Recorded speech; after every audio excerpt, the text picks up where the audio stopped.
say in the box tree? It'll come out of the textbook. What is a limit?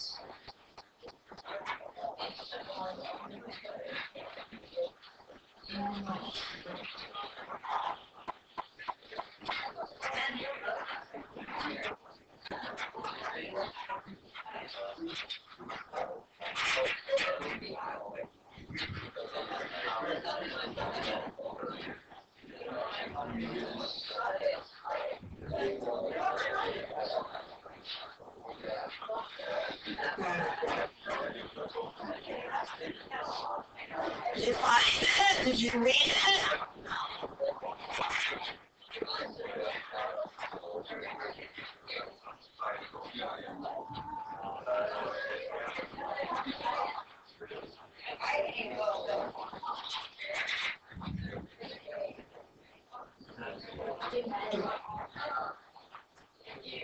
Catherine, did you read your book today? We're looking up what a limit is, so just on our page.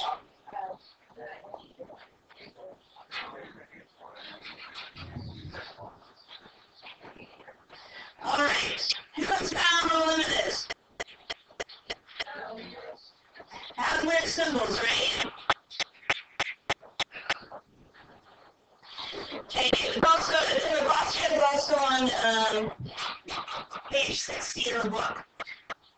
Assume f, or maybe that's what you're watching. The function f has a limit L, right? As x approaches c, oh dear.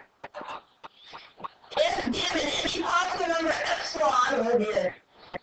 There exists a positive number delta, oh dear. So for all x, 0 is less than the absolute value of x minus c, which is less than delta, which yields that the absolute value of the function minus its limit is less than, or minus L is less than epsilon. What?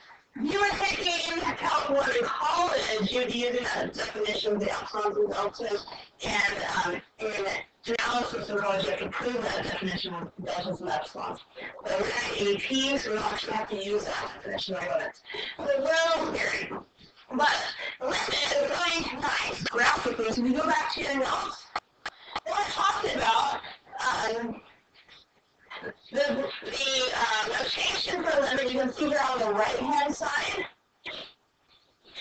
We say the limit, L is the limit, of f of x, or g of x, or h of x, whatever our function is, as x approaches, see that arrow? It approaches 1. And this makes this little negative sign. This means, if I was to say this, I'd say the limit of f of x as x approaches 1 from the left. That little negative sign means I'm going to follow the graph from the left side and approach that x value. If I have the plus, this is no longer from the left, it looks like anything that is from the right, because that's the positives on the right and the negatives are on the left. And there is no plus or minus, and that means from both sides. Okay? So, let's look at this graph. The limit of f of x as x approaches 1, meaning the x value of 1, from the left. Okay, so if I follow my graph, it's obviously not continuous, and I approach to x equals 1, I'm not at 1, but I'm approaching 1. What is my y value as I'm approaching x equals 1? What's the y value right there, this open hole? 1. So the value of f of 1 is actually 2. The limit as you approach 1 is getting closer and closer, right? So volleyball, right? So if we did 8 seconds, could we do it in 7.99 seconds? Closer and closer to the value. We're approaching, but we don't have to equal. So that limit is 1. Okay, what about from the right? So on the right side, approaching x equaling 1. Oh, I'm going to approach the same open circle. And the height of that circle is 1. So in the answer to the y value or the height of that point that you get to, or you're approaching. There's not actually a physical point right there. It's actually up above. Okay, now, the limit as x approaches 1, it'll have a plus or minus. In order for the limit to exist, the left and the right must approach the same point. So from the left and from the right, do we approach the same height point? So that one exists. So let's write that down. In order for the limit to exist, in order for the limit to exist, okay, the limit as x approaches 1 to the left of f of x has to equal the limit as x approaches 1 to the right of f of x. They have to be equal in order for the limit to exist at that point. So the left was 1, the right was 1, which means the limit as f of x approaches 1 is also 1. But evaluating f of 1 is different. This is evaluating. What is the value of f of 1? Good, it was slow. That was not an answer. It is 2. The physical point at x equals 1 is up here, which has a y value of 2. Okay?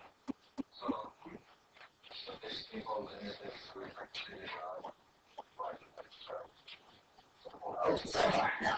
So far. And as you get closer and closer, what are you approaching? There might not be a physical point there like this one. So what are you approaching? Okay? So, say for f, we have different limit values. Let me try it with the neighbor now. We're going to go through the same steps.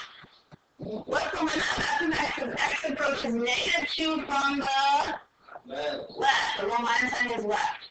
Limit of f of x as x approaches negative 2 from the right. And then just add negative 2, which means the left and right have to be the same. And then evaluate. Okay, we'll try it with the neighbor.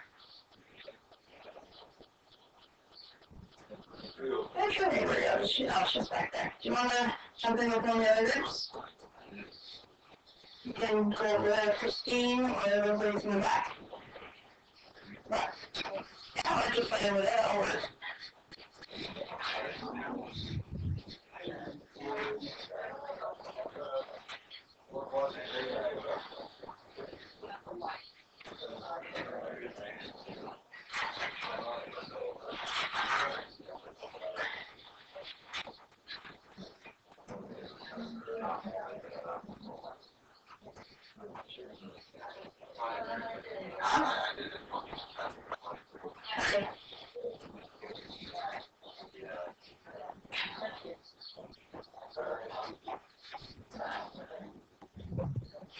Now, we have a different phrase from this. I've been writing so today once we're going over one of the homework questions. Oh, you did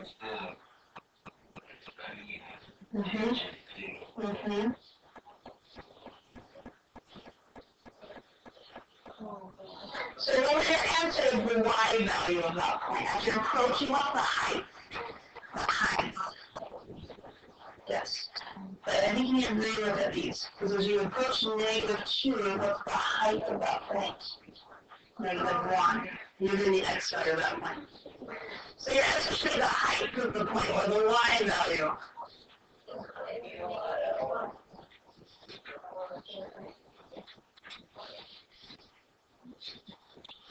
Okay, so as you go from the left, go to negative 2, what's the height of that point? Negative 1, yeah, it's negative, not positive 2, so that's negative 1. So you're looking at the height of negative 2.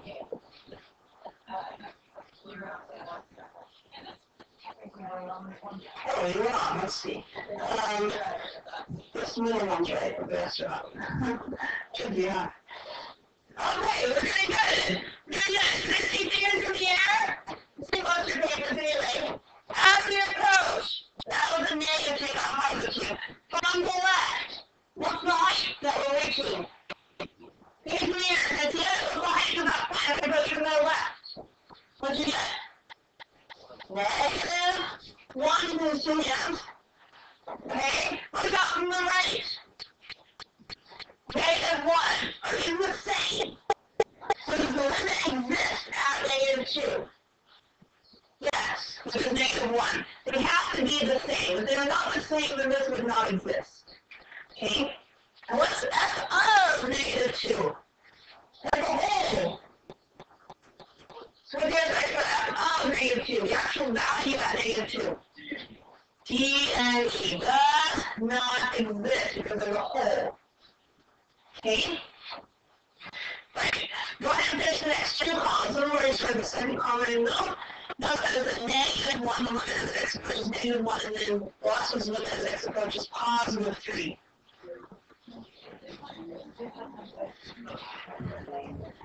Right. Yeah, that's all right now. Everyone's good there.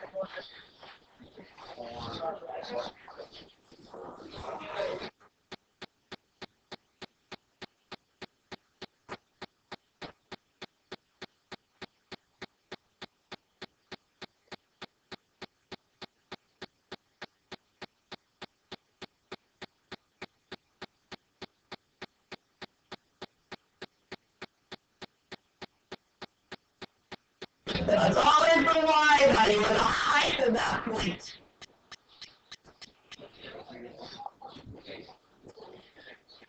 So for this one, saying X is approaching from the right.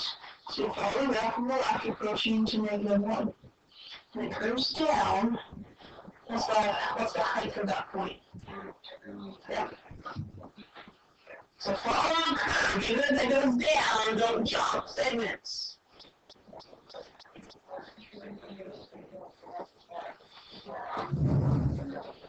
Good job.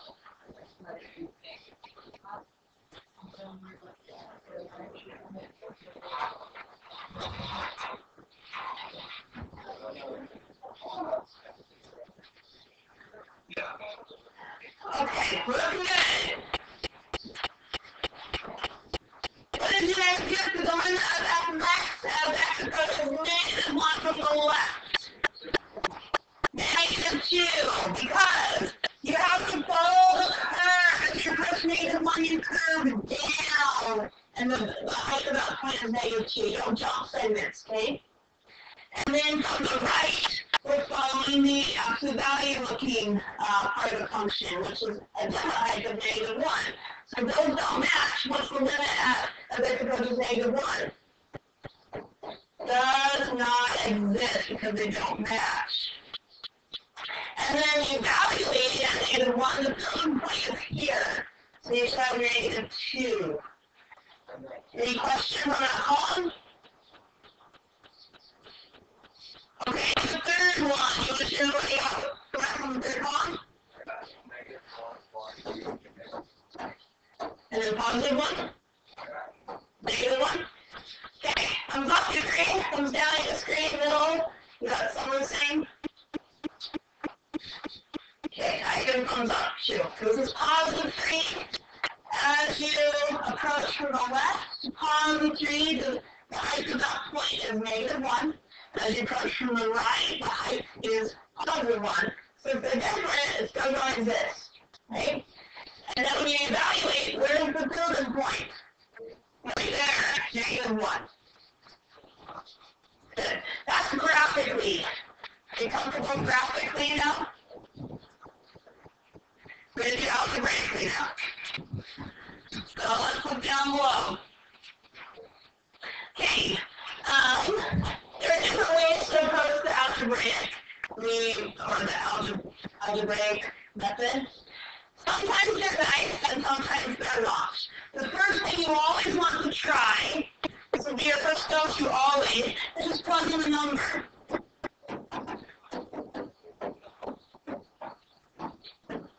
If it's a nice one, it will work out nicely.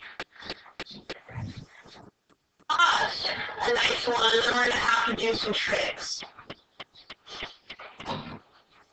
Sometimes we need to factor and simplify.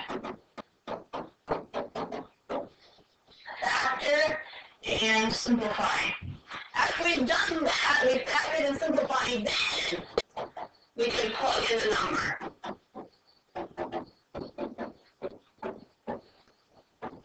Okay? But the first thing you want to try is always to try to plug it in, right? You can do that, and it's nice, then your life is so much easier.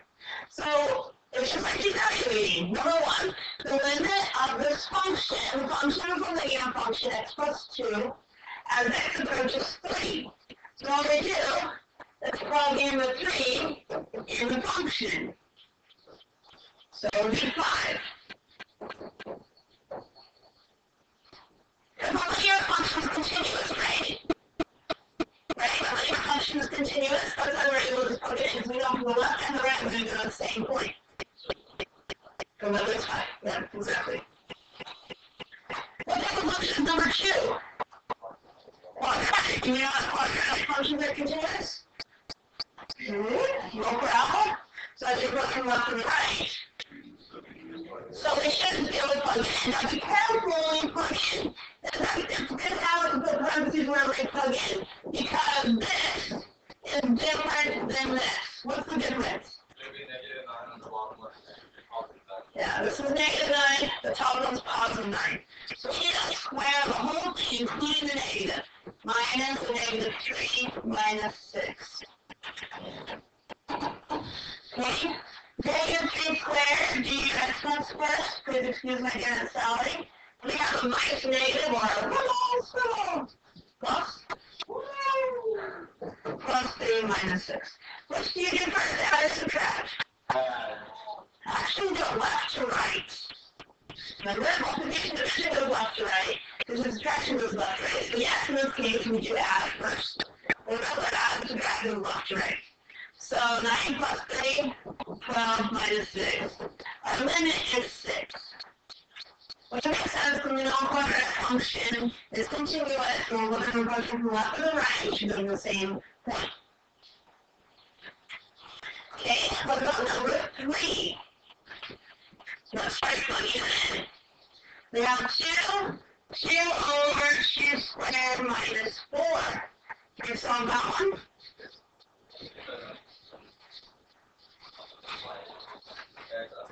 Why? 2 divided by 0, thou shalt not divide by 0, right? The one math commandment we have. 2 divided by 0. So it's undefined, we're going to say it also does not exist. You know why? If we graph that, so x over x squared minus 4, what happens at 2? The whole? Is it asymptote? X squared minus 4. And this is 1 over x squared minus 4. That would be an asymptote, I think. It would be x.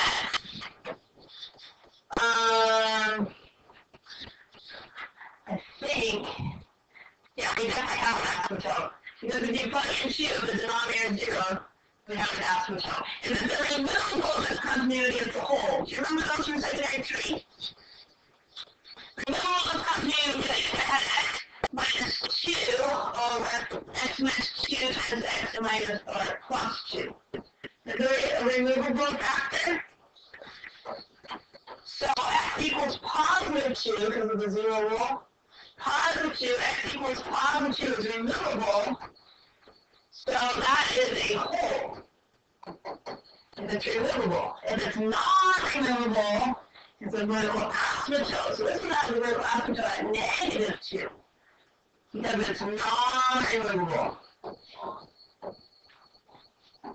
We have a vertical asymptote. So this guy, the x squared minus 4, if we factored that, it wouldn't cancel things in the numerator. So it's going to be a vertical asymptote. That's why it does not exist. So vertical asymptote there, x equals 2. Okay, number 4, let me try that one.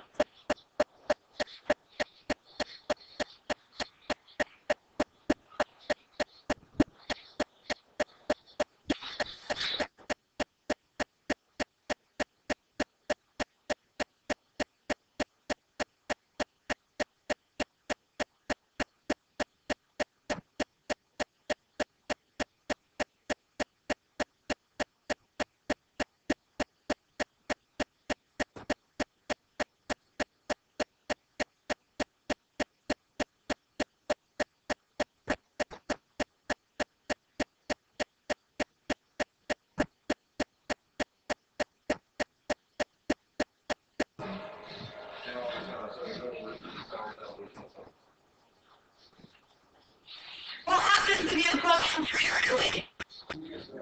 0 over 0. Doesn't work. So what was our next thing we're supposed to try and just put it into the order? Factor. Okay?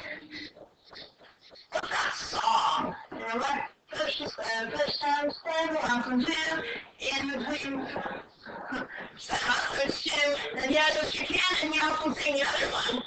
Push one, next one, 1 from 2, in between first and last, put some factor through. Like that, Mr. Cannon. Yeah, minus 3 and plus 3, right? That was my reverse. Taking my written and getting x squared minus 3, minus 9. And get x minus 3. So, I've actually done a bad example because, oops, okay, I'll smooth this over. Because I did that thing each time, you cannot drop the limit until you actually plug it in. So if I have, stop with that, I want this. If I had, oh heavens, software's not cooperating. If I have not actually plugged it in yet, I still need to have the limit written. So this limit is part of the problem. You cannot drop it until you plug it in. So this factor, now I have a removable. X minus 3 and x minus 3, this tells me there is one, I think it's positive 3. A whole, which is removable. So I'm left with, and I simplify, I limit as x approaches positive 3 of x plus 3. But I haven't plugged in yet, so I still have to write the limit. I'm going to nail you on that. You have to write the limit in correct notation until you plug in. Now we're able to plug in, so I can drop the limit and just write 3 plus 3, which is 6. Okay? Do not have limit notation until you've plugged in. Okay? Let's look at number 5. Can we just plug in right away? We could. But we get 0 over 0. That's an issue. So we're going to factor first. So as x approaches 2, x minus 2 doesn't factor, but that quadratic in the denominator does factor. What does that mean? X minus 2, x plus 2. X minus 2, x plus 2. It's a difference of 2 squares. Then we have a whole x equals what? 2. We have a vertical axis over here. Because that was non-removable. I have not plugged in yet, so I need to carry my limit notation down. There's nothing in the numerator, it's just 1 over x plus 2. So what's the limit as x approaches 2? 1/4. Because if you plug in the 2, you get 1 over 2 plus 2. I can drop the limit notation now because I have plugged in. I get 1 point. The limit as you approach, well, this one's non-removable, the x plus 2. Oh, well, this one is a whole. Yeah, there's a whole lot too. As we approach 2, we're approaching a height of 1/4. So there's a hole there. Okay, flip it over. Memorize. In a little while, I'll actually show you why this is what it is. But for today, you need to memorize. This is something that's very valuable, very handy. The limit as x approaches 0 of sine x over x equals 1. I'm also going to give you another one that's just, you know, it's a football fit. I'm going to give you 3. The limit as x approaches 0 of x over sine x. This is pretty typical. And also 1. Which means as you're approaching from the left and from the right, getting towards x equaling 0, the height is 1. This also works for, and today I'm not proving it or really going into detail of what it is and what it is, there's no way I need it, but in a few days we will actually show you what it is, what it is. But it doesn't have to be x, it can be like sine of Well, yes, it could be theta, but it could be right. Look at theta, sure. But then this has to be theta. If 1 times of theta, then this has to be theta too. 3 theta over 3 theta. As long as those parts match, 3 theta and 3 theta, or x and x, and you're approaching 0, it's 1. Sine of 3 theta over 3 theta is equals 1. So as long as those parts are the same, 3 theta and 3 theta, or 3x and 3x match, so that equals 1. Okay, so, number 6, the limit of x approaches 0 of sine of 2x over x. Do these parts match? 2x and x, do those match? No, so we can't automatically say it equals 1. But we can manipulate it a little. You guys can go a little trick at underneath that. This is a double angle formula because it's 2x. Because the angle is double. 2 times x. So if you're double angle, we need a different way to write sine of 2x. How can we write, Christine, you see that double angle? How can we write sine of 2x in a different way? Yeah, but these ones are in terms of x. So I'm going to put 2 sine x cosine x. So we should keep in terms of x as it was in terms of x. We can't really just put plot x's and thetas. We have to be aware of is it problem in thetas or is it in x's? Oh, that's a bad example. We still need the limit. Did you get the limit? Good, thank you for being a good example. That's a bad example. 2 sine x cosine x all over x. Okay? So let's break this apart a little bit because we have this guy to memorize, but I can see that in the problem. Can you see the sine x over x in the problem? Yeah, so we can break this apart. This is the same thing as 2 times sine x over x times cosine x. Is that the same? No.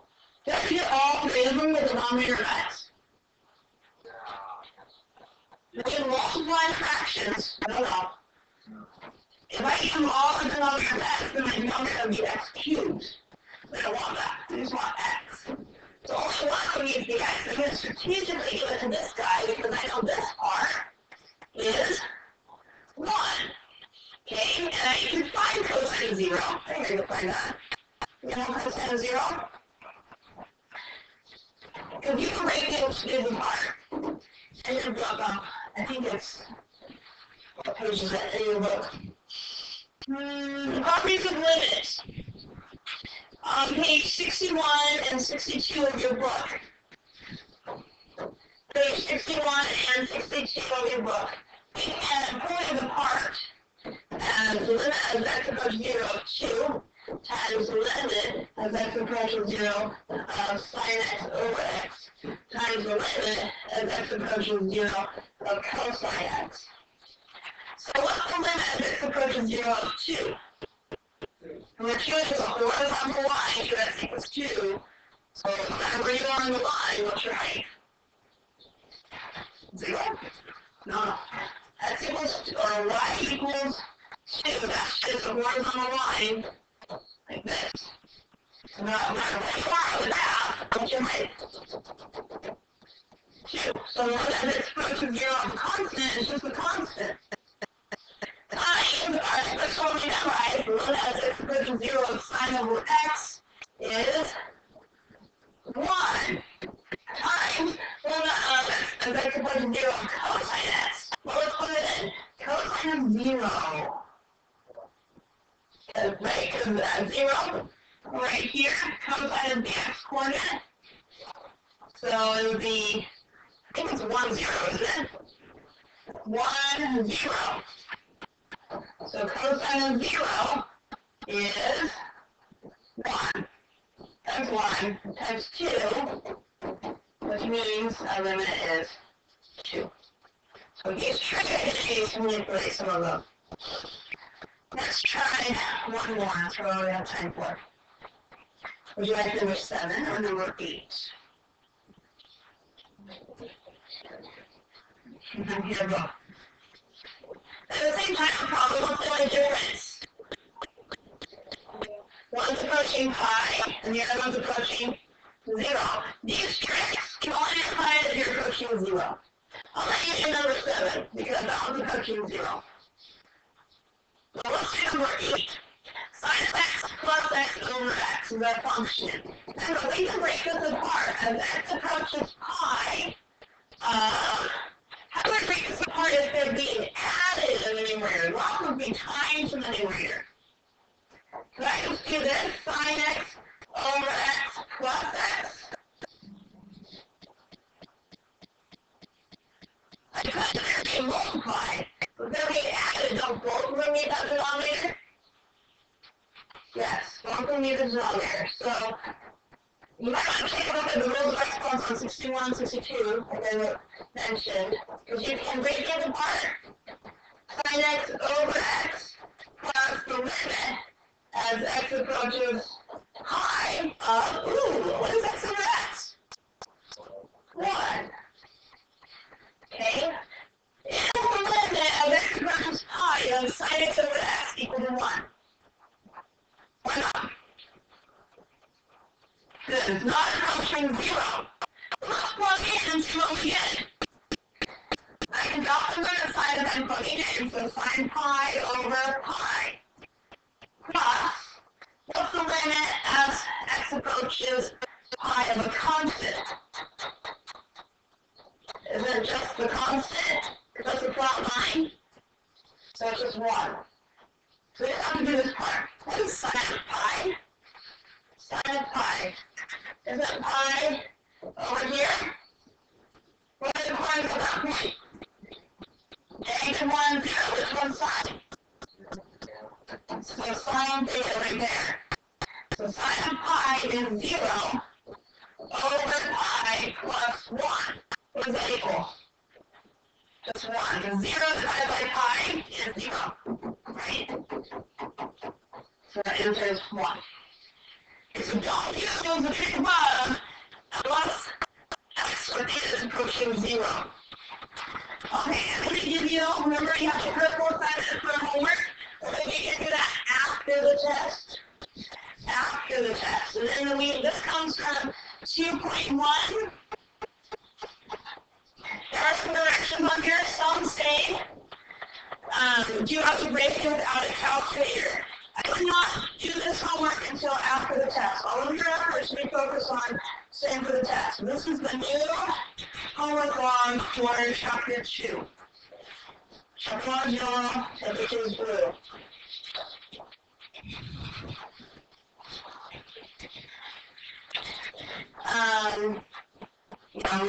Do we not ask questions? Oh, those are notes from last time.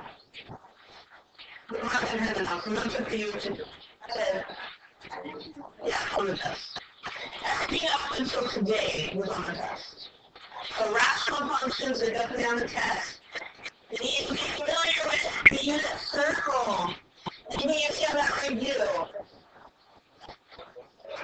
Oh, yeah, there is a whole bunch of right there and one up here. So there's a whole bunch of it.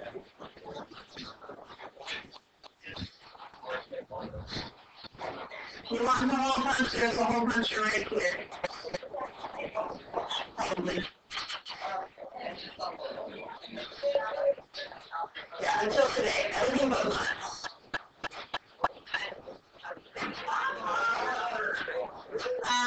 Look at the question. Is it like a calculator section and non-calculator section? I don't remember. I don't know. But how would you compare the calculator and non-calculator? Yeah.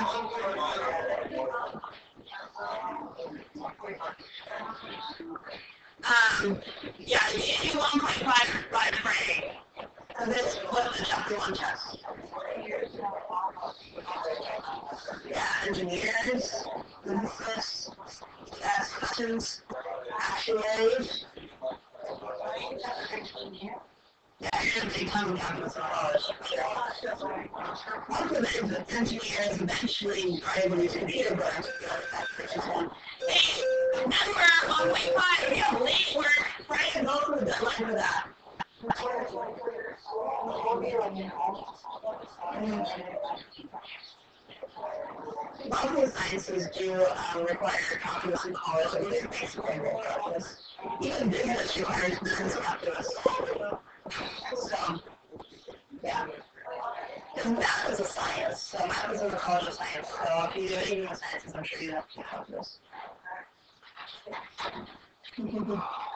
Okay, see you guys.